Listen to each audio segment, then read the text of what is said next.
আমি নামাজ রোজা হজ যাকাত কালেমা এই সম্পর্কে একটু জানতে চাই। মারিফতের নামাজ এটা কোন নামাজ?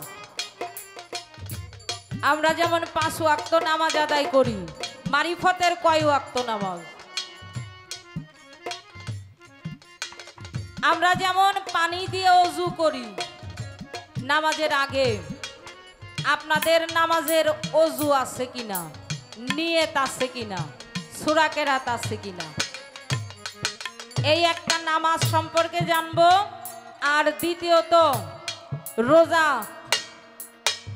এই যে রমজান মাসে আমরা রোজা করলাম, রোজা রাখলাম, আপনাদের মারিফতের রোজাটা এটা কেমন? আমরা সিয়ারি খাই, নিয়ত করে রোজা রাখি, আবার সন্ধ্যার সময় আমরা ইফতারি করি। আপনাদের মারিফতের এই রোজাটা কেমন? সেহরিটা কি, ইফতারিটা কি?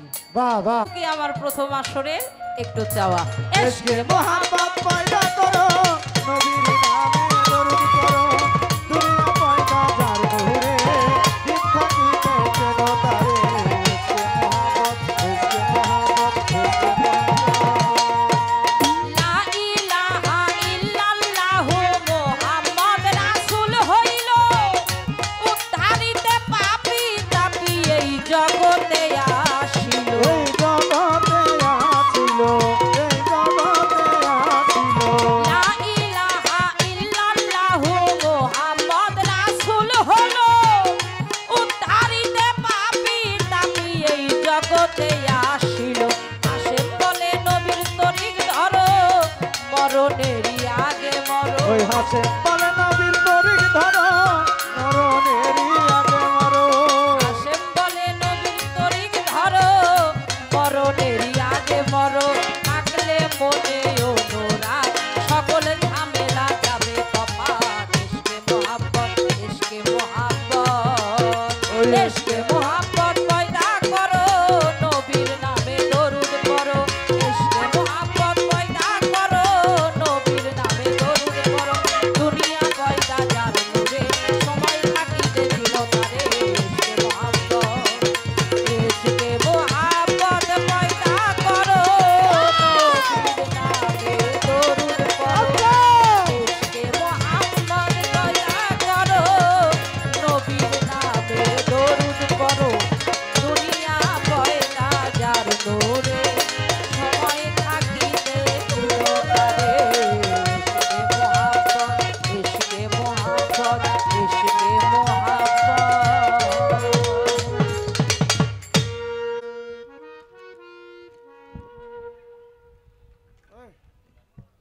আলামিন সাহেব সৌদি প্রবাসী, বরিশাল। দরদি আমাকে 1000 টাকা দিয়ে দোয়া করেছেন, সম্মানিত করেছেন। আমি আলামিন সাহেবের প্রতি সালাম শ্রদ্ধা জানাই। দয়াল আল্লাহ যেন ভালো রাখে, সুস্থ রাখে।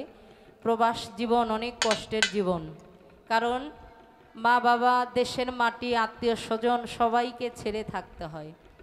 এজন্য আল্লাহ এবং আল্লাহর রসুল যেন রহমতের ছায়াতলে আমার আলামিন সাহেবকে রাখেন। ধন্যবাদ সকলকে।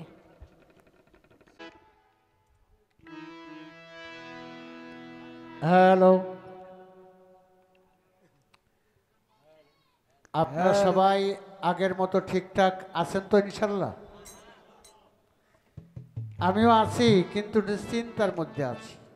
এটা উপরটা একটু বাড়াই দেন হালকা, একটু চিন্তার মধ্যে আছি। এই জন্য এলমে মারেফত, এলমে শরীয়ত, আমি মারফতের ভূমিকায় আছি, প্রতিপক্ষ শিল্পী মৌসুমী বাউল শরীয়তের ভূমিকায়। আমার যা জিজ্ঞাসা ছিল অতি উত্তম রূপে জবাব দিয়েছে। আমি জিজ্ঞাসা করেছিলাম শরীয়ত অনেক ভাগে ভাগ হয়ে গেছে, তুমি কোন শরীয়ত করো? উনি বলেছেন আমি হুসাইনপন্থী শরীয়ত করি। আলহামদুলিল্লাহ, সবাই জোরে কোন আলহামদুলিল্লাহ। আলহামদুলিল্লাহ। আসতে পারস্যের মাওলানা জালালউদ্দিন রুমি বলেছেন, মাল্লা শাইকুল্লাহ ফাসাক্কাও শয়তান। এর অর্থ হলো যার পীর নাই তার পীর হলো শয়তান। আমি শরীয়তের আলেম সাহেবের কাছে একটু জানতে চাবো যে আমরা ফকিররা পীর ধরছি, আমাকে পীর শয়তান না, আমাকে পীর আল্লাহর অলি। তুমিও পীর ধরছো, তোমার শয়তান, তোমার পীর শয়তান না, তোমার পীর আল্লাহর অলি। এখন আমার জিজ্ঞাসা, তুমি পীর ধরে আল্লাহর অলি ধরে আল্লাহকে চিনতে যাচ্ছ, আমার তো জিজ্ঞাসা থাকবে যারা এই যে পৃথিবীতে পীর না ধরে নামাজ পড়ে এদের অবস্থাটা কি? আয় আজকে কি করা তোরা? খেলা হবে না? ওটা চলে গেছে, আর হবে না খেলা। আগে হয়তো, এখন খেলা শেষ। সোনার বাংলাদেশ, এখন খেলা শেষ। আসলে আপনারা জানেন নবী পাক সাল্লাল্লাহু আলাইহি সাল্লাম মেরাজে যেয়ে উনি ফিরে আসলেন। ফিরে আসার পরে হজ করতে গেলেন। ১.৫ লক্ষ লোক সাথে করে হজ করতে গিয়েছিলেন। হজ শেষ করে যখন ফিরে আসছেন, গা দিয়ে ঘুমে ১.৫ লক্ষ লোকের মধ্যে একটা সুন্দর করে থাকার ব্যবস্থা করলেন।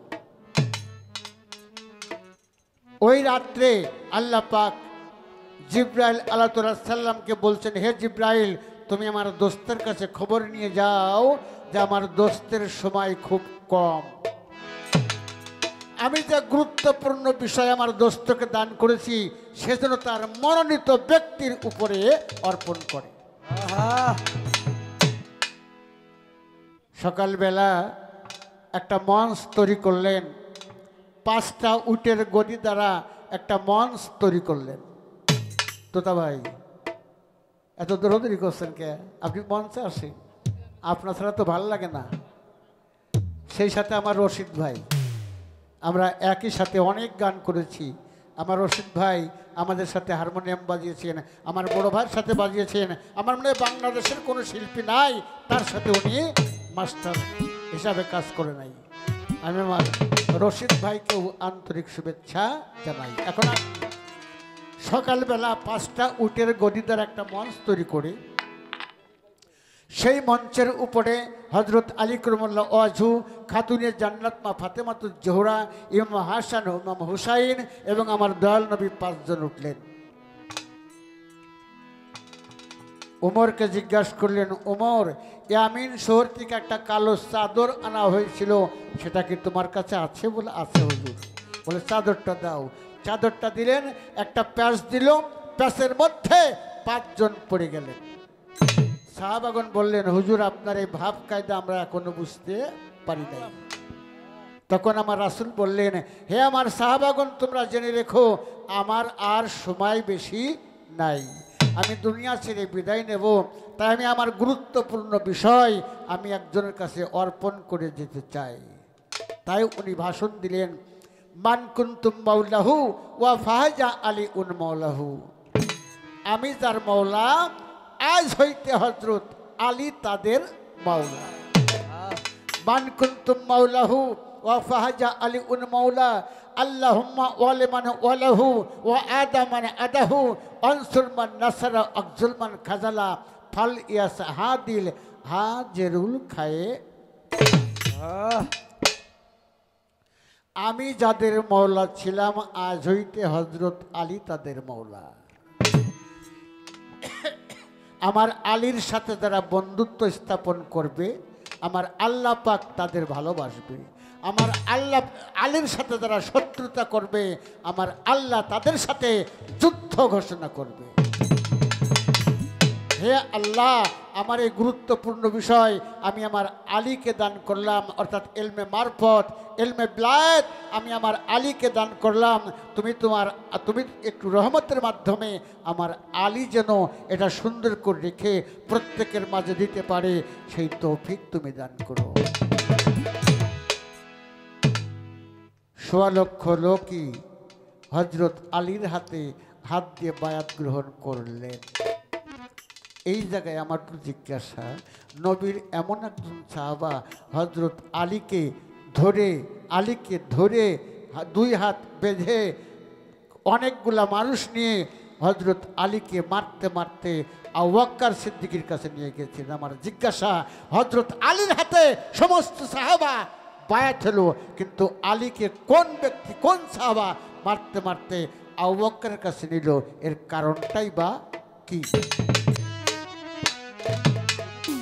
এবার আমার মারফতের নামাজটা কি? দয়াল নবীকে জিজ্ঞাসা করলেন সাহাবাগণ, ইয়া রাসূলুল্লাহ, ইয়া হাবিবাল্লাহ, আপনি বলে দিন 5 ওয়াক্ত নামাজ ছাড়া কি আর কোনো ইবাদত আছে? অর্থাৎ 5 ওয়াক্ত নামাজের চেয়ে উত্তম ইবাদত কি? আল্লাহ নবী বললেন, হ্যাঁ আছে, সেটা হলো আল কালবু দাইমুস সালাত। আল কালবু দাইমুস সালাত অর্থাৎ ধ্যান যোগে দিলের নামাজ 5 ওয়াক্ত নামাজের চেয়েও উত্তম। তাই আমরা সেই নামাজ আদায় করি। সে নামাজ হলো কি? দাইমুস সালাত। সবসময় রাসূলকে, আল্লাহকে, মুর্শিদকে সংযোগ স্মরণে, মুর্শিদেরকে ধ্যানের মাধ্যমে আমার এই দিলের নামাজ আদায় করা হয়। এই নামাজ আদায় করতে গেলে উজু আছে না? হ্যাঁ আছে। আমরা পানি দ্বারা উজু করি না। পানি দ্বারা উজু করলে হাতের ময়লা যায়, মুখের ময়লা যায়, পায়ের ময়লা ধুতে হয়, এইগুলা হতে পারে, কিন্তু প্রকৃত উজু হয় না। আমরা উজু করি সেইভাবে, কোনভাবে আমরা উজু করি? আমার হাত দিয়ে যেন কোনো খারাপ কাজ না করা হয়। 2 নাম্বার, চোখ দ্বারা যেন খারাপ কিছু না দেখা হয়। 3 নাম্বার, কান দ্বারা যেন খারাপ কিছু শোনা না হয়। 4 নাম্বার, মুখ দ্বারা যেন কোনো খারাপ কথা বলা না হয়। 5 নাম্বার, পা দ্বারা যেন খারাপ পথে না চলা হয়। অর্থাৎ আমাদের এই রিপু আদিগুলা সুন্দর পথে পরিচালিত করাটাই হলো আমার দেহের উজু। এতে কোনো পানি লাগে না।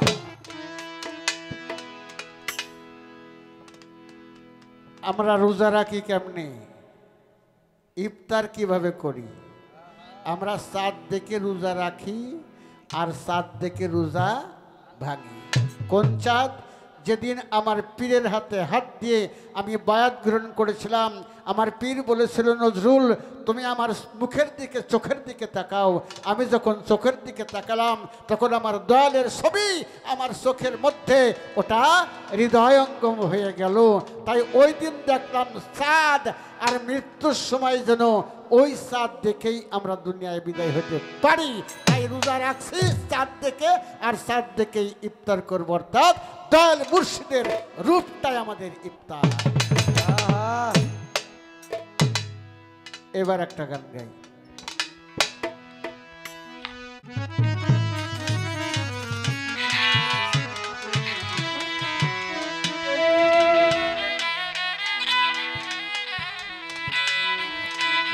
ওরে মুর্শিদ ধরে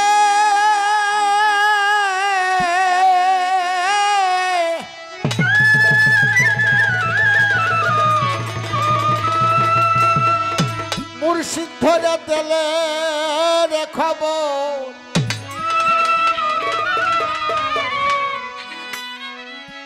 মুর্শিদ ধরে দিলের খবর জেনে শুনে ফানা হয়। হায়রে দিনের কথা মনে যার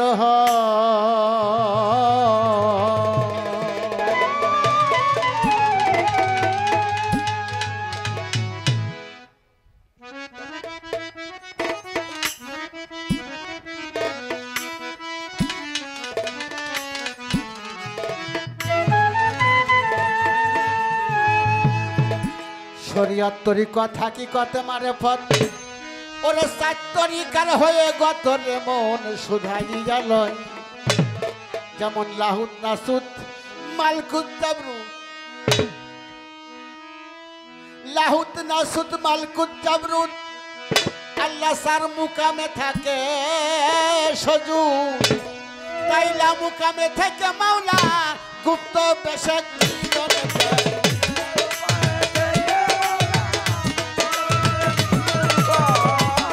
মুকামে থেকে আল্লাহ গুপ্ত বেশে কিরণ দেয় দিনের কথা মনে জানো হয়, হায়রে দিনের কথা মনে জানো হয়।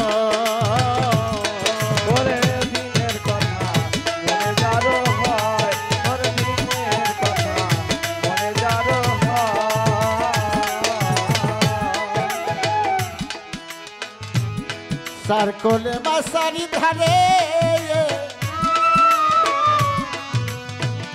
তয়ব করে মামুলি নিহারে, ইমান তোমার মূল্যধন তাই খোঁজ সদা।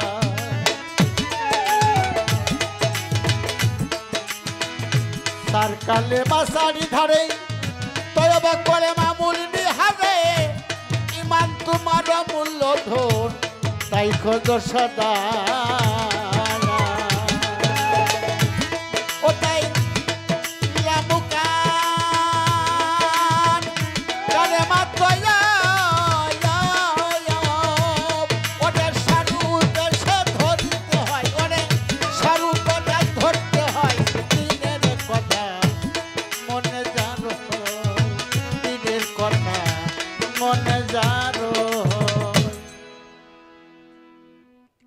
একটু আওগায় আসলাম আপনাদের দিকে। কালেমা তয়ব লা ইলাহা ইল্লাল্লাহু মুহাম্মাদুর রাসূল আল্লাহ। ও বাবা, এই কালেমা তয়ব মুখে মুখে সারা জীবন পড়লে, লক্ষ লক্ষ কোটিবার পড়লেও ওই কালেমা যদি একবার না দেখা হয় তাহলে ওই ব্যক্তিকে আল্লাহ পাক জাহান্নামে পাঠিয়ে দেবে। কালেমাকে দর্শন করতে হবে, দেখতে হবে। কালেমাকে না দেখলে আল্লাহ আল্লাহ রাসূলকে সন্ধান পাওয়া যাবে না। এবার যাইস না, একটু হাত তুলবেন তো। কালেমা দেখছেন কারা কারা? আলহামদুলিল্লাহ, অনেকগুলি হাত পাইছি বাবা। আর এই হাতগুলোই মনে হয় একমাত্র কামেল মুর্শিদের কাছে যে এই কালেমা দর্শন করছে। বাহ! হে ইমাম সাহেব, যে কালেমা তোমরা পড়ো এই কালেমা তোমরা দেখেছো কি? যদি দেখে থাকো তাহলে কালেমা দেখার উপায়টা কি? কারণ একবারেই যখন সে মুরিদ হয়ে গেছে তখন আমার মারফতের দেশের গানগুলো, কথাগুলো অনেক তার মুখ থেকে প্রকাশ হবে। কেন? সে সুন্দর একটা জায়গায় দাঁড়িয়ে আছে। বাজাও। দিনের কথা মনে যারো হয়, দিনের কথা মনে যারো হয়। পাঞ্জাতন গুণমণি জাহের বাতনে শুনি, হযরত আলী নবী মা জননী ইমাম দুনো ভাই। পাঞ্জাতন গুণমণি জাহেরার বাতনে শুনি, হযরত আলী নবী মা জননী ইমাম দুনো ভাই। পাঞ্জাতনের মর্ম জেনে গে 5 ওয়াক্ত নামাজ পড়া মনে, ও তোর সামনে মুর্শিদবার চোখ ধাবে, প্রথমে তার সের ঝুঁকায় সামনে মুর্শিদ,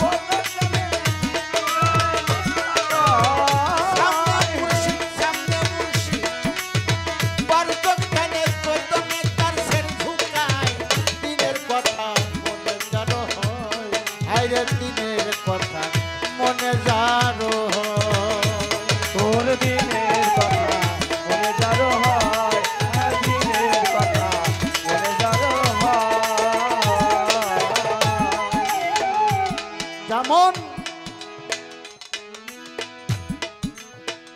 পাঞ্জাতনের মর্ম যিনি, 5 ওয়াক্ত নামাজ পড়া যিনি, ও তো সামনে মুর্শিদ বরযোগ ধ্যানে তার কদমে সের ঝুঁকায়। বাবারে, মকরুম আবেদ আল্লাহকে বলল, হে আল্লাহ, আমার একটা চাওয়া আছে। কি চাওয়া? বলে আমি দুনিয়ার কোনো জায়গা নাই যেখানে সেজদা আমি করি নাই। আমার দেওয়া সেজদার জায়গায় তোমার বান্দারা যেন সেজদা না দেয়।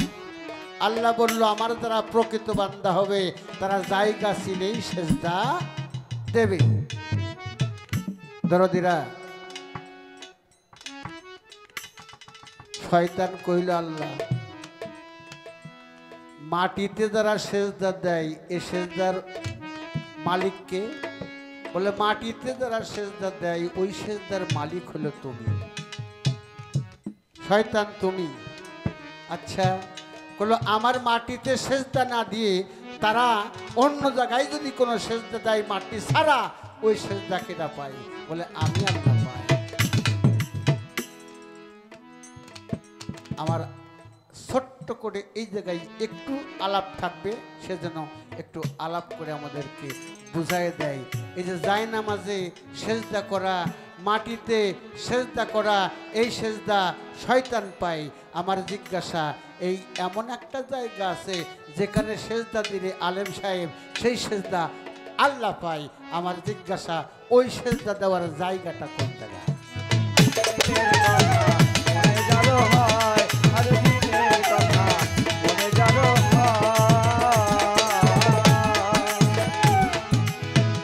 জবরুতেরই পর্দা খুলে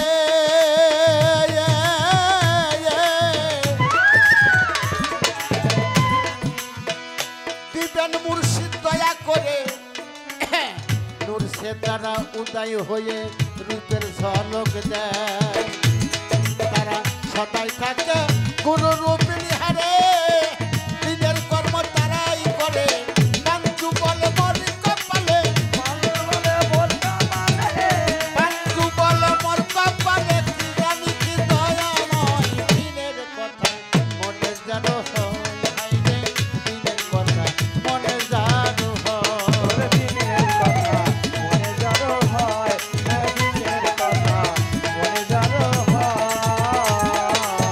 মুর্শিদ ধরে দেনের খবর, মুর্শিদ ধরে দেনের খবর, দেনের শুনে ভাঙা হয়।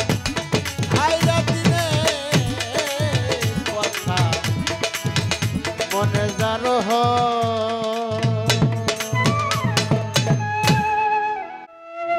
প্রশ্নের জবাব শেষ, প্রশ্ন করাও শেষ। এখন আর কোনো অতিথি নাই, কোনো বক্তব্য নাই। এখন বক্তব্য শুধু আমাকে দুইজনের। কি কন? তো ছোট্ট একটা কথা কই আমার আলেম সাহেবের। দুই বন্ধু এক জায়গায় বসে আছে। এক বন্ধু জিজ্ঞাসা করছে, ভাই বন্ধু রে, তুই বিয়ে করছিস? বলে হ করছি। তা তোর বউ কেমন ভালোবাসে তোর, কত দেই? কয় আর বসলি, এই ভালোবাসার তুলনা হয় না। আমি এখন বাড়ি গিয়ে নিজের হাতে আমার শার্টের বোতাম খুলে দেবে, পানি নিয়ে আসবে, পাখা নিয়ে আসবে, বাতাস দেবে, পানি খাবে, পা ধোয়াইয়ে চুল দিয়ে মুছাই দেবে। আর তুই শুনিস না এই ভালোবাসার কথা, তোর কি কব? আরে এই বন্ধু জিজ্ঞাসা করে, কে? ও বন্ধু তুই বিয়ে করিস নাই? বলে করছি। তা তোর বউ তোর কেমন ভালোবাসা আর কোচ নে রে ভাই, প্রায় দিনে আমার চলা দিয়ে শুধু মারে। কয় কোষ কিরে? কয় হ। আচ্ছা ভাই, তোর বউ এত ভালোবাসে তুই কি কোষ? কয় দেখ, আমার বোন নাম হলো সুচিত্রা, আমার বোন নাম সুচিত্রা। আমি যাইয়ে বাড়ি যেয়ে বলি, ওর সুচি, সুচি রে তুমি কই গেলে সুচি? আর দৌড় দিয়ে এসে আমার সেবা করা শুরু করে। বড় নাম ধরে ডাকিনে আমি শুধু সুচিত্রার থেকে সুচি কই, তাতেই সে খুশি। কয় ঠিক আছে, আমিও যাবানে দেই, ছোট করেই ডাকপানে। ওর বোন নাম আবার বিচিত্রা। তো মন খারাপ করে বাড়ি যাইয়ে ওই ছোট নাম ধরে ডাকছে, ও বিসি, হাই হাই রে, বিসি রে। আর চলা নিয়ে এসে মায়ের।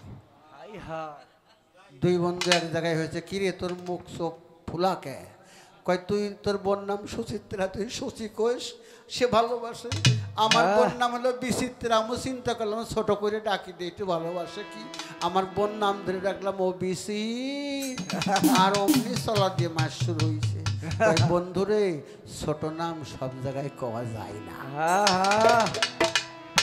আলেম সাহেব যে কায়দায় চলে গেছে, তাতে এই আসর পরে যে আমার রাস্তায় চলে আসবে না এটা ভাবা যায় না, আসতেছে। আচ্ছা, আরেকটি গান। দরদির আমার, ফতের দেশে মানুষের দেহটাকে আগে পবিত্র করতে হবে। বাজায়ও না, একটা টোকা দিবি না, তাও দিলি, দে আটা দে, আরেকটা দে, আর একটা দে। তোর খায়েস তুমি একটু গান গাবানে পড়ে।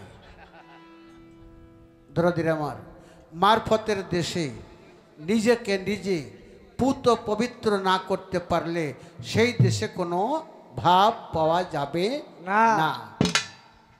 তাই নবীজি হাদিস বুখারী ৫ম খণ্ডে নবীজি বলেছেন, যেই বাড়িতে কুকুর থাকে সেই বাড়িতে নামাজ হবে না। আহা, আমি মনে করি কুকুর যে বাড়ি থাকে নামাজ যদি না হয়, বাংলাদেশে লক্ষ লক্ষ কুকুর আছে, বাংলাদেশেও নামাজ হওয়ার কথা না।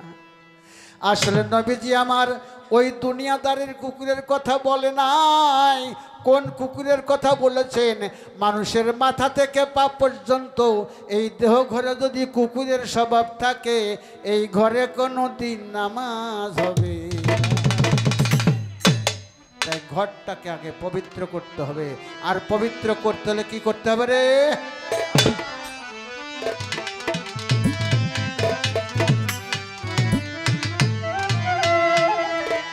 ওরে জিব্বা তোমার,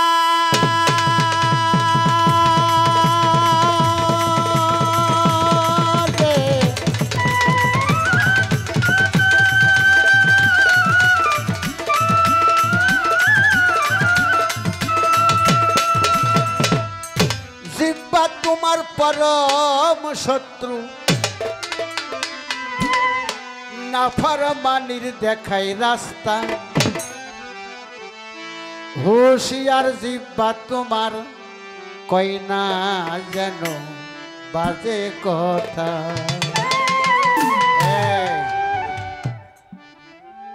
মৌসুমী বাউলের গান শুনে, কোন জায়গা যেন কক্সবাজার না কোথায় যেন কি বললো, এক বন্ধু তাকে, বিদেশের এক বন্ধু তাকে ১,০০০ টাকা উপহার দিয়েছে।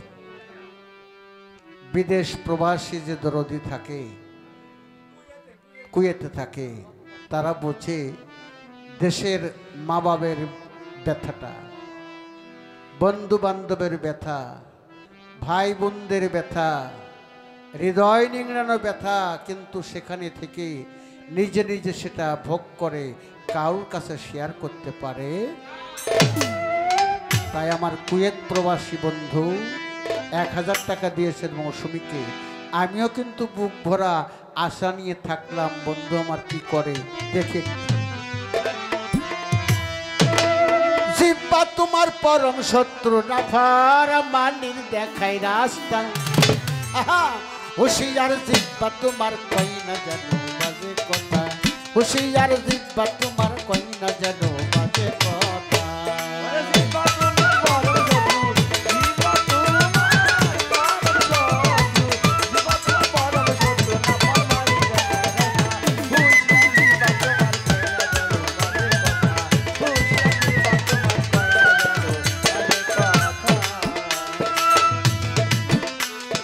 দেহে যত অঙ্গ আছে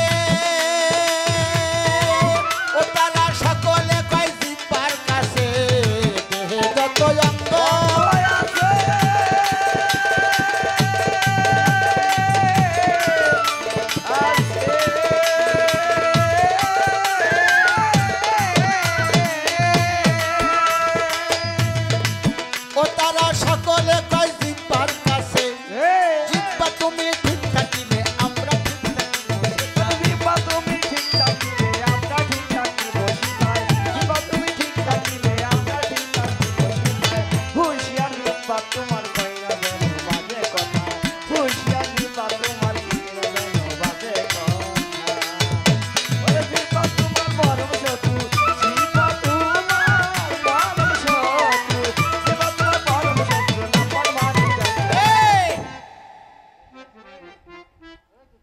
আলামিন সৌদি প্রবাসী, ব্র্যাকেটে বরিশাল। উনি আমাকে বন্ধু হিসাবে আর এক বন্ধুর জন্য 1000 টাকা উপহার পাঠিয়েছেন। একটু হাতে তালি দেন। ও আমার তুতা ভাইয়ের সাথে ব্যবসা করে। ধন্যবাদ ধন্যবাদ ও তুতা ভাই।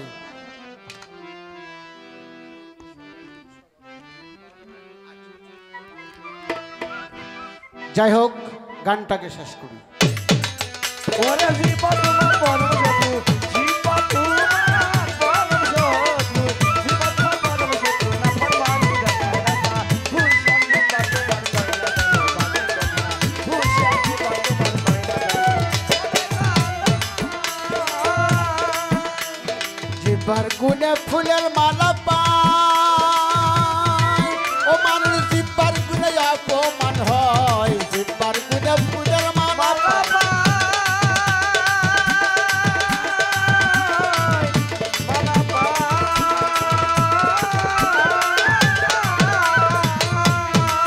ও মানুষ জিব্বার গুনে অপমান হয়। পিতা মিতা সকল বুঝায় জিব্বার গুনে মানবতা। পিতা মিতা সকল বুঝায় জিব্বার গুনে মানবতা। হুশিয়ার জিব্বা তোমার কই না যেন বাজে কথা, হুশিয়ার জিব্বা তোমার কই না যেন বাজে কথা। ওরে জীবা তোমার পরম শত্রু, জীবা তোমার পরম শত্রু, জীবা তোমার পরম শত্রু, না ফরমানি দেখায় রাখা, হুশিয়ার জীবা তোমার কয়লা দেখায়, হুশিয়ার জীবা তোমার কয়লা দেখায়। সাধু খালিম বলে সর্বজনে, তোমরা জিব্বাকে রেখো সাবধানে। হালিম বলে সর্বজনে,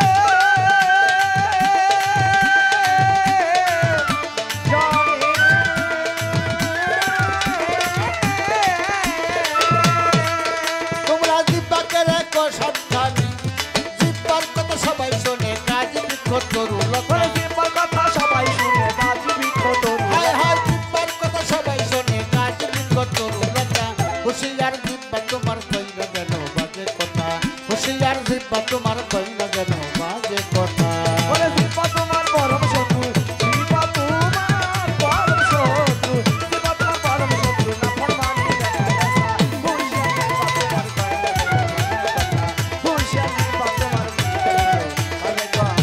জিব্বা তোমার,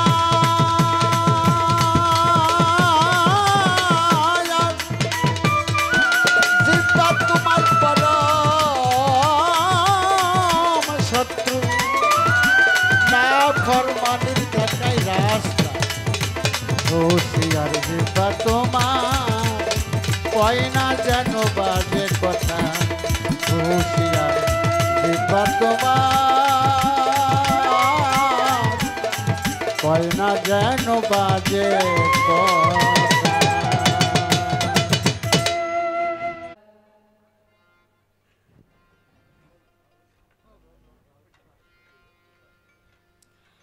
অতি উত্তমভাবে প্রশ্নের জবাব করে 2টি গান, সুন্দরভাবে কিছু আলোচনা, কয়েকটা প্রশ্ন করেছেন আমাকে। প্রত্যেকটা প্রশ্নই খুবই গুরুত্বপূর্ণ এবং সেটা আমাদের জানার বোঝার দরকার। শরীয়ত এবং মারিফত পালাক্রমে অনেক জায়গায় গান হয়, অনেক জায়গায় একটু ঝগড়াও বেশি হয়। মানে এই পালাটার মধ্যেই একটু ঝগড়া, রেশারাশি, আড়াআড়ি এই ভাবটা একটু বেশি। তবে ফকির শব্দের অর্থও জ্ঞানী, আলেম শব্দের অর্থও জ্ঞানী। জ্ঞানীতে জ্ঞানীতে কখনো ঝগড়া হওয়ার কথা না। আমার বাজানে মারফতের ভূমিকা নিয়ে গান করতে গিয়ে তিনি ডেকে ডেকে বলে, আর কিছুটা সময় হয়তো 1-2 আসরের মধ্যেই আমার মারফতে এসে যাবে। আমার শরীয়তে কোন জিনিসটার অভাব যে কারণে আমার মারফতে যেতে হবে? শরীয়তের মধ্যে থেকে আমি আল্লাহকেও পাবো, আল্লাহর রসুলকেও পাবো, আল্লাহর জান্নাতকেও পাবো। তাহলে আল্লাহর চাইতে বড় কিছু আপনার মারফতে আপনি আমাকে দিতে পারবেন না। জান্নাতের চাইতে শান্তির জায়গা আপনি আমাকে দিতে পারবেন না। আমার আল্লাহর প্রিয় হাবিবের চাইতে বড় কোনো সম্পদ আপনি আমাকে দিতে পারবেন না। তাহলে আপনার মারফতে কেন যাব, কোন কারণে যাব, বিষয়টা কি? আপনি যেহেতু বলছেন উত্তরটা আপনিই দিবেন। আমি বলেছিলাম সম্মান করি, হ্যাঁ সম্মান করি বিধায় আমার বাড়ি ছেড়ে আমি আপনার বাড়ি যাবো ভাড়া থাকতে, এত সস্তা না। হ্যাঁ, আমার নিজেরই বাড়ি আছে, আমি আপনার বাড়ি কেন যাব? যাইতে পারি তবে দাওয়াত খাইতে, দাওয়াত খাইতে যাইতে পারি একটু। দাওয়াত তো আপনারা দিবেনই, কারণ কি? কারণ একজন আলেম ছাড়া, একজন মুন্সি ছাড়া, একজন ইমাম ছাড়া কোনো কিছু হয় নাকি? আপনি মিলাদ মাহফিল করবেন, সেখানেও প্রয়োজন। আজান দিবেন, সেখানেও একজন মুয়াজ্জিনের প্রয়োজন। আপনি নামাজ পড়তে যাবেন, মসজিদেও প্রয়োজন। আপনি কার পিছনে নামাজ পড়বেন? জানাজার কথা তো পরে, হ্যাঁ জানাজার মধ্যে আপনি আসবেন, সেখানেও তো আপনার একজন ইমামের দরকার। প্রত্যেকটা কাজেই প্রয়োজন। এই জন্য আপনাকেই আমার কাছে আসতে হবে, আমি না গেলেও তেমন একটা সমস্যা নাই। বাবা বয়সটা ভালোই হইছে, যাই যেমনি কন একটু বুঝে শুনে কইেন, এই আর কি। আমি প্রথমে বলেছিলাম আমি মুরিদ হয়েছি, আমি আহলে বায়াতের নায়ে উঠেছি, আমি হুসাইনপন্থী মুসলমান। এর জন্যেই আপনি একটু আমারে বললেন, হ্যাঁ, যে কিছু সময় পরেই আসবে, চিন্তা ভাবনার কোনো কারণই নাই। এতখানি গুড় কিন্তু সস্তা না। শরীয়ত, এই শরীয়ত বড় বড় অলি আউলিয়া যারা তারা করেছেন। অলি আউলিয়া পীর মুর্শিদ কেউই শরীয়তকে অবমাননা করেন নাই, আপনিও করতে পারবেন না। মারফত করেন, আমার সমস্যা নাই, তবে শরীয়তটা আপনাকে পাশে রাখতে হবে। পীর সাহেবদের বাড়িতে বাৎসরিক ওরস মাহফিল হয়, বছরে একটা দুইটা করে হয়। দেখবেন আজানের সময় বন্ধ, নামাজের সময় বন্ধ। যত টাকা পয়সাওয়ালা ধনী কোটিপতি হোক না কেন, আইন সবার জন্যেই সমান, মানতেই হবে আপনাকে। তা আমাকে কঠিন করে আক্রমণ করা হলো, সেটা কি? গাদিরে ঘুমে আমার দয়াল নবীজি তার পবিত্র জবানে ঘোষণা করেছেন, আমি নবীজি যদি জ্ঞানের শহর হয়ে থাকি, যারা এটা মানে না তাদের জন্য, তাহলে শেরে খোদা মাওলা আলী কি দরজা, মাওলা আলী হইল দরজা, আর জ্ঞানের শহর হলো দয়াল নবীজি। জ্ঞানের শহরে প্রবেশ করতে হলে অবশ্যই অবশ্যই মাওলা আলীর দরজা দিয়ে প্রবেশ করতে হবে। বাহিরে আসতে গেলেও মাওলা আলীর দরজা দিয়ে বাহিরে আসতে হবে। মানকুন্তুম মাওলাহু ফাহাজা আলিউন মাওলা, আনা মাদিনাতুল ইলমে আলিউ বাবুহা। মাওলা আলী, মাওলা আলী চেনা কঠিন একটা বিষয় বাবা। মাওলানা জালালউদ্দিন রুমি তিনি বলেছেন মাওলা আলী হলো রহস্যময়, তাকে চেনা এত সহজ ব্যাপার না। সেই মাওলা আলীকে গাদিরে ঘুমে ঘোষণা দেওয়ার পরে ১.৫ লক্ষ মুসলমান সেখানে মুরিদ হয়েছিল, সকলে স্বীকার করেছিল, প্রত্যেকে স্বীকৃতি দিয়েছিল। কিন্তু এর পরেও দুইটা হাত বেঁধে মাওলা আলীকে আবু বক্কর সিদ্দিক তার কাছে আনা হয়। কেন আনা হয়? কার আদেশে আনা হয়? বিষয়টা কি বাবা? এটা অনেক বড় ঘটনা, বড় করে না বলে ছোট করে মূল যে বিষয়টা, মূল কথাগুলো আমি আপনাদের মধ্যে একটু তুলে ধরি। এটা আপনাদের জানা কথা, আপনারা জ্ঞানী মানুষ। শেরে খোদা মাওলা আলী তিনি ছিলেন প্রথম খলিফা, তাকে বানানো হলো 4 নাম্বার খলিফা। প্রথম থেকে 4 নাম্বারে নেওয়া হলো। কখন নেওয়া হলো? আমার নবীজি যখন পর্দা নিলেন, আমার নবীজি যখন ওফাত গ্রহণ করলেন, পর প্রিয় নবীজি থাকতে কেউ কিন্তু এই সাহসটা করে নাই। প্রিয় নবীজি পর্দা নেওয়ার পরেই শুরু হয়ে গেল সেখানে রাজনীতি। হযরত ওমর তার আদেশ ক্রমে মাওলা আলীর দুইটা হাত বেঁধে আবু বক্কর সিদ্দিকের কাছে নিয়ে আসা হলো। আবু বক্কর সিদ্দিকের কাছে হস্তান্তর করা হলো। মাওলা আলী ডেকে ডেকে বলেছিল, প্রথম নাম্বার খলিফা তথা 1 নাম্বার খলিফা, 2 নাম্বার খলিফা, আমাকে যদি 1 2 3 4 কোনো পদবিও না দেওয়া হয় আমার কোনো দুঃখ নাই, আমি ভালোবাসি আমার নবীজিকে।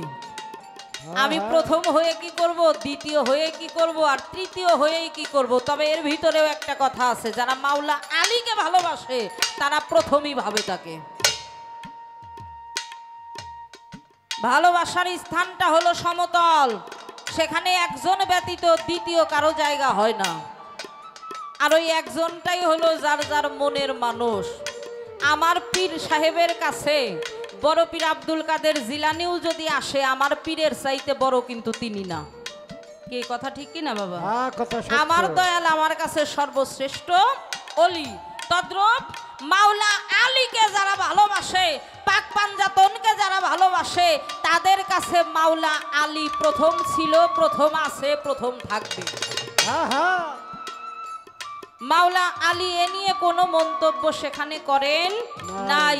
শুধু তার একটাই কথা ছিল, সবাই যেন নবীর আদর্শ মেনে চলে, নবীর আখলাক, নবীজির স্বভাব, নবীজির আদেশ, নবীজির নিষেধ, যা যা তিনি বলে গেছেন প্রত্যেকটাই যেন আমরা মেনে চলতে পারি। এরপরে আপনারা প্রথম খলিফা দেন বা যা মন চাই দেন, দুঃখ নাই। তাহলে সেখানে কি হযরত ওমরের আদেশে মাওলা আলীর হাত বেঁধে সেখানে মাওলা আলীর ঘর থেকে টানতে টানতে আবু বক্কর সিদ্দিকের ঘরে প্রবেশ করানো হয়েছিল। এই হলো একটা বিষয়। যার পীর নাই, যারা মুরিদ হয় নাই, নামাজ পড়ে তাদের অবস্থান কি? যারা মুরিদ হয় নাই এখনো পর্যন্ত। আবার বলা হলো যার পীর নাই তার পীর হলো শয়তান। পীর সবারই আছে। কেন সবারই আছে? যখন আমার আল্লাহ পাক পবিত্র নূরকে সৃষ্টি করা হলো, সেখানে নূরকে প্রশ্ন করা হয়েছিল, আমি কি তোমার প্রভু নই? সেখানে এক বাক্যে স্বীকার করেছিল, ইয়া কালুবালা, আমি তোমার দাস, তুমি আমার প্রভু। প্রত্যেকটা রূহ সেখানে স্বীকার করেছিল, তুমি আমাদের রব, আমরা হলো গোলাম, আমরা হলো আমার দাস।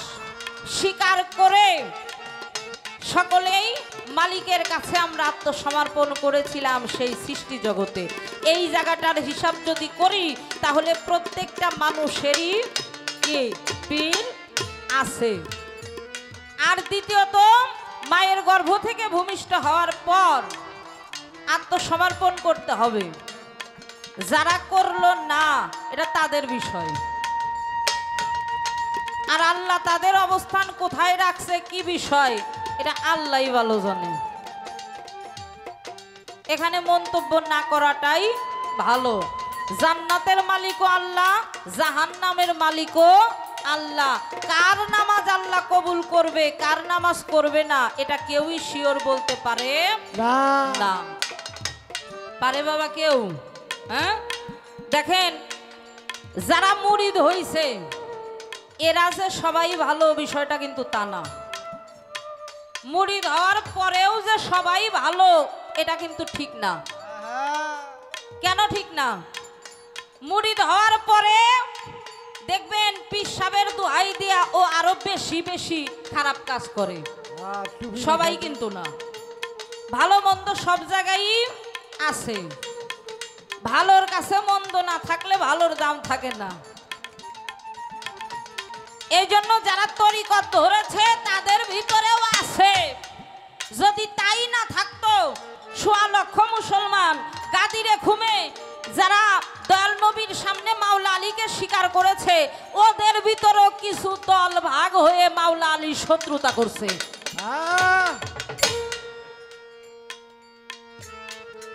এ ভাইরা একটু আস্তে আস্তে, একটু আস্তে। তাহলে আল্লাহর কাছে কোন রকম কোন সার চলে না।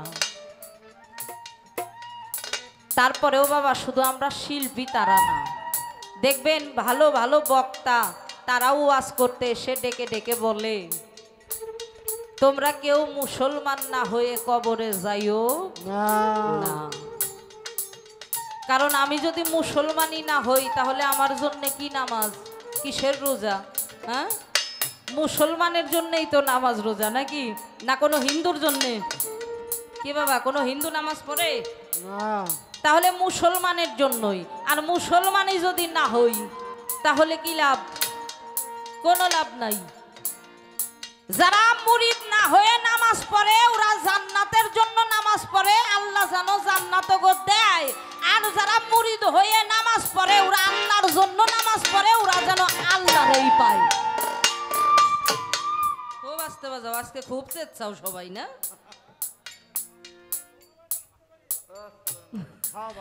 না, 1 মাস বাজায় নাই তো, এই 1 মাসে আবার শক্তি সঞ্চয় হয়েছে। যাক ভালো। তাহলে সাবজেক্ট হলো দুইটা, একটা হলো জান্নাত আর একটা হলো আল্লাহ। যারা পীর মুর্শিদ হলো এরা আল্লাহ পাওয়ার জন্য, আর ওরা হলো জান্নাত পাওয়ার জন্য। যার যেমন নিয়ে আল্লাহ যেন সেটা কবুল করে। কথা এই পর্যন্ত। এখন মাটিতে সেজদা দেওয়া যাবে না। মাটিতে সেজদা দিলে ওই সেজদা শয়তানে পায়। তাহলে কোথায় সেজদা দিতে হবে, বিষয়টা কি? সেজদা মূলত 2 প্রকার, একটা হলো ইবাদতি সেজদা আর একটা হলো তাজিমি সেজদা। ইবাদতি সেজদার মালিক একমাত্র আল্লাহ, দ্বিতীয় আর কেউ না। এজন্য ইবাদতি সেজদা আমার আল্লাহ পাবে, আর তাজিমি সেজদা পীর মুর্শিদকে করতে হবে। তবে এখানেও একটা বিষয় আছে, পীর মুর্শিদের কাছে গিয়ে কদম বুস করতে হয়। কদম অর্থ পা, বুস অর্থ চুম্বন করা। এখানে আমরা কদম বুস না করে সরাসরি আমরা সেজদা বলি, কিন্তু মূলত সেজদার মালিক একজনই, স্বয়ং আল্লাহ, আমাদের স্রষ্টা, আমাদের রব, আমাদের প্রভু। বাবার অনেক ভালো কথা। চাঁদ দেখে রোজা রাখে। যেদিন মুর্শিদের হাতে হাত দিছে দয়ালের ছবিটা, সেই ছবি দেখে রোজা রাখে। আবার ইফতারি করে, সেটাও মুর্শিদ চাঁদ। হাত দিয়ে বাজে কিছু ধরা যাবে না, চোখ দিয়ে বাজে কিছু বলা যাবে না, মুখ দিয়ে বাজে কথা বলা যাবে না, পা দিয়ে বাজে পথে চলা যাবে না। খবরদার, জিহ্বা যেন কয় না তোমার বাজে কথা। তবে বাবা একটা সত্যি কথা কই, এই গানটা আপনার মুখে যে স্বাদ লাগে এটা অন্য কারো মুখে লাগে না। খুব মিঠা লাগে। এটা কিন্তু সত্য কথা। এটা পালা গানের আসরে বলতেছি তা না। কি পিসাব, এই গানটা বাবার মুখে যতবার শুনি আসলে খুবই ভালো লাগে। সব গান সবার মুখে কিন্তু ভালো লাগে না। দেখুন, আমরা রোজা রাখি, যারা রোজা রেখে মুখ দিয়ে বাজে কথা বলা যাবে না, এটা শরীয়তেরও আইন। হাত দিয়ে খারাপ কুকর্ম করা যাবে না, এটা শরীয়তের আইন। মুখ দিয়ে বাজে কথা, চোখ দিয়ে বাজে কিছু দেখা, পা দিয়ে খারাপ পথে চলা, এটা নিষেধ, এটা শরীয়তের আইন। আপনারা দেহ ধৌত করেন না পানি দিয়ে, আপনাদের মন পবিত্র থাকলেই হয়। কিন্তু কোরআনে তো এর সাক্ষী দেয় না বাবা। আপনাকে তো কোরআন মানতে হবে। কোরআনের উপরে কোনো হাদিস রাখা যায়? রাখা যায় না, রাখা যাবে না। হাদিসের উপরে কোরআন রাখা যাবে। এই জন্য কোরআনের মধ্যে যেভাবে আইন আসছে, নিয়ম আসছে, আল্লাহর রসুল যেভাবে আমাদেরকে নিয়ম করে দিয়েছেন, এর বাইরে যদি চলেন তাহলে আপনি কি করে নবীর উম্মত হবেন, কি করে আল্লাহর বান্দা হবেন? এই বিষয়টা আপনি আবারও পুনরায় একটু ভেবে দেখবেন যে আল্লাহর কোরআনে যেভাবে আসছে সেইভাবেই করবেন না বিষয়টা কি। একটা মানুষ যখন ওযু করে, নামাজের নিয়ত করে, তার মন মানসিকতা, তার দেহটা পবিত্র হয়ে যায়। কেন? সম্পূর্ণ মনোনিয়োগটা থাকে আল্লাহ আল্লাহর রসুলের দিকে, অন্য কোনো দিকে থাকে না। মাওলা রে, জগতের কেউ না জানলো, তুমি তো জানো আমি কতটুকু ভালো, আমি কতটুকু মন্দ, আমার মধ্যে মন্দ কতটুকু, ভালো কতটুকু, সব তুমি জানো। ও মালিক, তুমি আমাকে হেদায়েত করো। একমাত্র চাওয়া পাওয়া মন মানসিকতা সম্পূর্ণ যদি আল্লাহর দিকেই থাকে তাহলে সে অপবিত্র হয় কি করে? হয় না বাবা। তা আমি একটি গান করি, এরপরে আরও কিছু আলাপ আলোচনা এবং প্রশ্ন পর্ব মারফত সম্পর্কে জানা বোঝার জন্য আবার করব। আগে আমার শরীয়ত থেকে একটি গান আপনাদের মধ্যে শোনাই।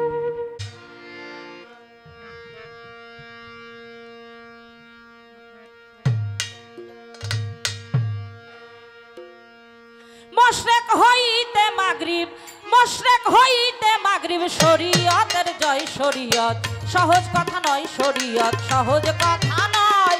ওরে মশরিক হইতে মাগরিব, মশরিক হইতে মাগরিব, মশরিক হইতে মাগরিব, শরীয়তের জয় শরীয়ত, সহজ কথা নয় শরীয়ত, সহজ কথা নয়। মশরিক হইতে মাগরিব, মশরিক হইতে মাগরিব, শরীয়তের জয় শরীয়ত, সহজ কথা নয় শরীয়ত, সহজ কথা নয়। ওরে মশরিক হইতে মাগরিব, মশরিক হইতে মাগরিব, শরীয়তের জয় শরীয়ত, সহজ কথা নয় শরীয়ত, সহজ কথা নয়।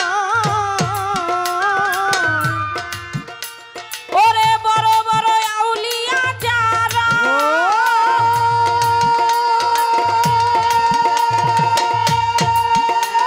ওরে এলেমের দরজায় হইছে কুরআন পড়া রে, বড় বড় আউলিয়া যারা,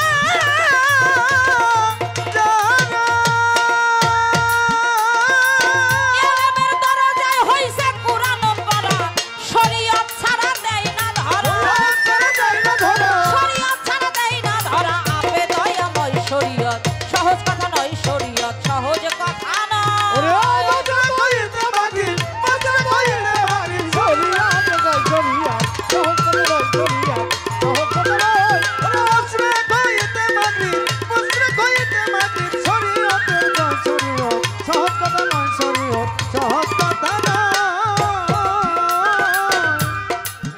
বড় পীর আব্দুল কাদের জিলানী,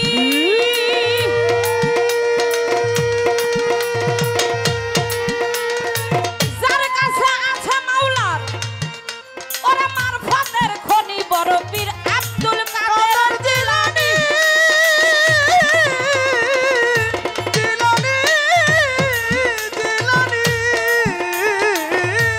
ওরে যার কাছে রাখছে মাওলাই মারফতের খনি, মায়ের গর্ভ থেকে 18 সিপারা, গর্ভ থেকে 18 সিপারা, কোরআন খতম দেয় শরীয়ত, সহজ কথা নয় শরীয়ত, সহজ কথা নয়।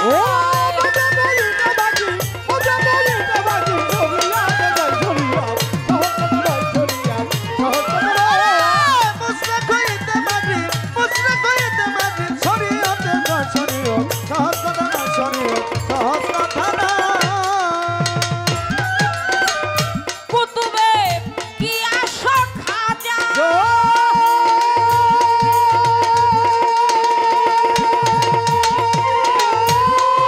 ওরে অমূল্য ধন পাঞ্জে গানায় পাইয়াছে মজা গো, কুতুবে কি আসো খাজা,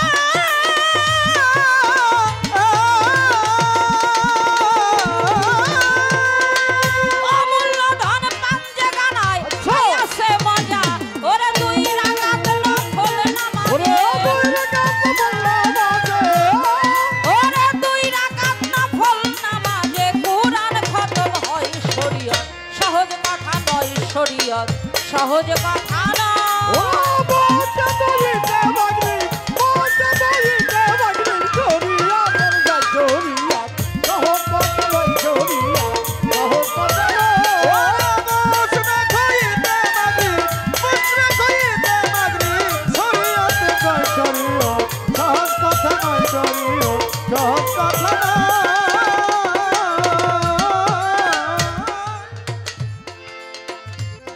কালেমা দেখার বিষয়, যারা দেখেছেন অনেকে হাত তুলেছেন, শ্রদ্ধা জানাই। এখন দেখার উপায় কি বাজান? আমার নবীজি ছিলেন, আছেন, থাকবেন। হায়াতুল মুরসালিন নবী, প্রত্যেকটা বান্দার হায়াতের সাথে নবীজি জিন্দা। আমি আইনের বাইরে কোনো কথা বলবো না, আমার পালাটা হলো শরীয়ত। রাস্তার বাইরে এলোমেলো ভাবে হাঁটার আইন আমার নাই। নূর নবীজিকে যারা দেখলো কালেমা দেখা তাদের হলো, না হলে হবে না। মুর্শিদকে দেখলে কালেমা দেখা হয়ে যায়, এটা শরীয়তের পক্ষে কখনোই সাপোর্ট করবে না বাবা। কেন করবে না? আল্লাহর নবীর সাথে কোন পীর মুর্শিদের সাথে তুলনা দেওয়া যাবে না। কেন যাবে না? আমার দয়াল নবী, তিনি মায়ের গর্ভ থেকে দুনিয়ার মধ্যে ভূমিষ্ঠ হয়েছেন নাভিমূল দিয়ে। আর দুনিয়ার মধ্যে যে পীর মাশায়েখ, এরা মায়ের জনিদার দিয়ে আসছে।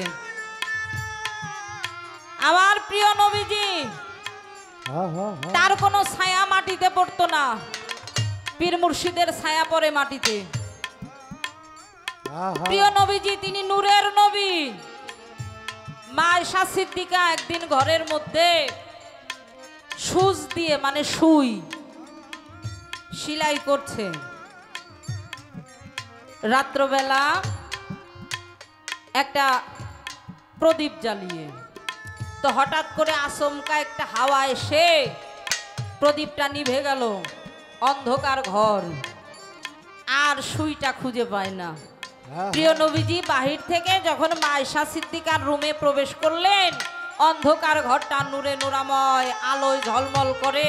ওই আলোতে সুচ খুঁজে পেয়েছিল। সুবহানাল্লাহ।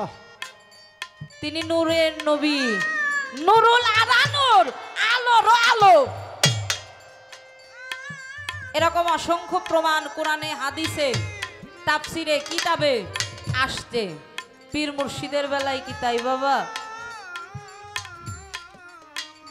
আমি কিন্তু ছোট করছি না, শুধু এতটুক বলছি, আমার নবীজির সাথে জগতের কারোর কোনো কিছুর তুলনা করা যাবে না।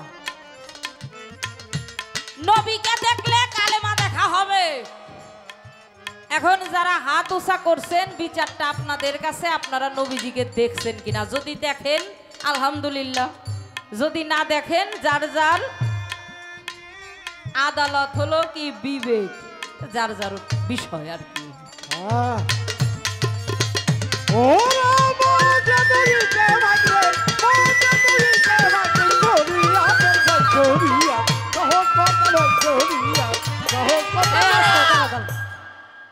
নবীজির সাহাবা নাম ছিল ওরাকা, অসুস্থ। অনেক সাহাবা আমার নবীজিকে ডাক দিয়ে বলে, হুজুর ওরাকা খুব অসুস্থ, এমন ভাবে বিছনায় তিনি আছেন, আল্লাহ যদি তাকে নিয়েও নিত তারপরেও ভালো হতো। আমার নবীজি সাহাবাগণকে সাথে নিয়ে ওরাকার বাড়ির দিকে হাঁটতে শুরু করলেন। ঘরের মধ্যে এসে প্রবেশ করে চেয়ে দেখে ওরাকা বিছানায় শোয়া, হাত পা নাড়াচাড়া করতে পারে না, কথাও বলে না। আমার নবীজি ওরাকার সামনে দাঁড়িয়ে ওরাকার দিকে কিছু সময় তাকিয়ে থেকে আমার নবীজি ডেকে ডেকে বলছে, ও ওরাকা, মুখে কালেমা পাঠ করো, লা ইলাহা ইল্লাল্লাহু মুহাম্মাদুর রাসূলুল্লাহ সাল্লাল্লাহু আলাইহি ওয়াসাল্লাম। শুধু একভাবে ওরাকা আমার নূর নবীজির দিকে তাকিয়ে আছে, মস্তক থেকে পায়ের তালু পর্যন্ত একভাবে তাকিয়ে তাকিয়ে শুধু দেখে। আবার দ্বিতীয়বার বললেন, ওরাকা তুমি কালেমা পাঠ করো, পাঠ করে না। তৃতীয়বার বললেন, ওরাকা তুমি কালেমা পাঠ করো। ওরাকা ওই একইভাবে মস্তক থেকে পায়ের তালু পর্যন্ত আমার নবীজিকে মন ভরে দেখে, প্রাণ ভরে, হৃদয় ভরে দেখে। দেখতে দেখতে কিছু সময় পরে প্রাণ পাখিটা উড়ে গেছে। আমার নবীজি ওর জানাজার নামাজ শেষ করে সাহাবাদের সাথে করে বাড়িতে ফিরছে। সাহাবারা জিজ্ঞাসা করে, হুজুর ওরাকা নিঃসন্দেহে জাহান্নামী। কেন? আপনি 3 বার আপনার পবিত্র জবান দিয়ে ওরাকাকে বলেছেন কালেমা পাঠ করতে, ও কালেমা পাঠ করে নাই। আপনার আদেশ অমান্য করছে, ও নিঃসন্দেহে জাহান্নামী। আমার নবীজি ডেকে বলেছিল, না রে, ও জাহান্নামী না, ও হলো জান্নাতি, ও হলো জান্নাতি মেহমান। সাহাবারা প্রশ্ন করলো, হুজুর বিষয়টা কেমন হলো? আপনার আদেশ না মানলেও কি সে জান্নাতে যাবে? আবার হুজুর পাক বললেন, তোমরা বুঝো নাই, ওরাকা মুখে কালেমা পাঠ করে নাই, কিন্তু তোমরা কি খেয়াল করেছো আমি 3 বার ওরাকাকে কালেমা পাঠ করতে বলেছি, আর ও 3 বারই মস্তক থেকে পায়ের তালু পর্যন্ত একভাবে তাকিয়ে তাকিয়ে আমাকে দেখেছে। ওর কালেমা পাঠ করারও বাকি নাই, কালেমা দেখারও বাকি নাই। এই জন্য ও নিঃসন্দেহে জান্নাতে যাবে। এই জন্য আমি ডাক দিয়ে বলি, দরদরে আমার নবীজিকে দেখা যায়, নবীজিকে দেখার আমল করতে হবে, কর্ম করতে হবে। শুধু বেহেশতের আশায় করলে নবীজিকে পাওয়া যাবে না। এই জন্যেই আমাদের রশিদ সরকার ওই গানটা লিখছিল, নবী থুইয়া নামাজ নিয়া যাইবা নিমন কবরে। এতই সস্তা।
সহজ কথা